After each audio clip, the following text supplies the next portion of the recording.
In an old house on the edge of a peaceful village, Jia, a curious girl, sat by the window where the moonlight poured in. Her eyes were sparkling as if swimming among the stars. Suddenly, a mysterious melody spread through the air. The sound was like music made by the wind rustling through the leaves. Guided by the sound, Jia quietly opened the window and went outside. Under the night sky, Jia's steps automatically headed deep into the forest. As she walked along the moonlit path, she unknowingly discovered a hidden path. This path led to a magically beautiful garden. At the entrance to the garden, there was a golden door, and Jia carefully pushed it open. As soon as she opened the door, Jia felt like she was in a dream. The garden was filled with flowers of all colors and green leaves, and soft light flashed through them. At that time, a tree fairy appeared and approached Jia. The fairy's name was Luna, and she explained to Jia that the garden was only open when humans were asleep. Luna held Jia's hand and began to guide her through her garden. Wherever they passed, they could hear flowers whispering to each other.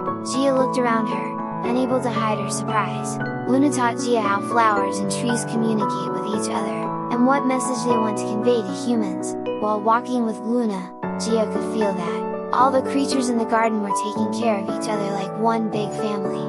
She was warmed by the beauty of nature, as she watched butterflies dancing on flower petals and bees collecting nectar from flowers. As Jia listened to the wishes of the flowers and trees, she began to realize what they really wanted. However, that peaceful moment was short-lived when Jia and Luna noticed a dark shadow moving in one corner of the garden. The shadow was approaching menacingly, as if trying to take away the vitality of the garden. Jia realized that she and Luna had to do something to protect the garden. Luna taught her Jia how to take care of her garden. They had to ask for help from the sacred tree in the center of the garden. Jia and Luna held hands and set out to find the sacred tree, before the shadow came any closer.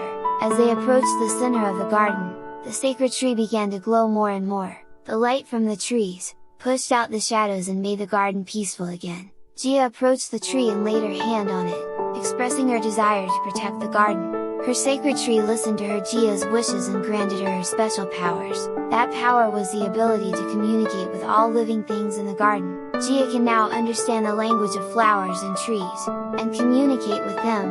Jia and Luna guarded the garden and spent a lot of time there. Jia wanted to pass on what she learned to the village people, so as soon as she woke up from her dream, she started telling the story of the garden to the villagers. The villagers heard Jia's story, and promised to live more harmoniously with nature. Jia was delighted to learn that her experience helped improve the relationship between people and nature, and she found out, we all have a dream garden in our hearts.